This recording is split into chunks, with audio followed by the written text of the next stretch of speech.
stress and how we have to look at stress, okay? And I think it's an important thing because many people have told me from my lectures it's the one thing they remember, okay?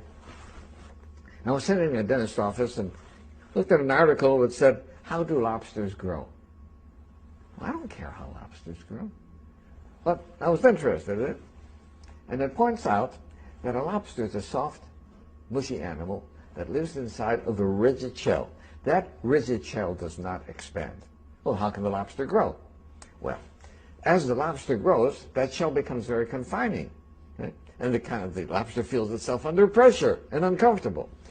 It goes under a rock formation to protect itself from predatory fish, casts off the shell, and produces a new one.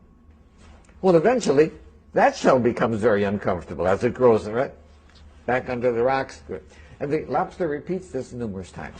The stimulus for the lobster to be able to grow is that it feels uncomfortable. Right? Now, if lobsters had doctors, they would never grow. Because as soon as the lobster feels uncomfortable, goes to the doctor, gets a Valium, gets a Percocet, feels fine, never gets off its shell.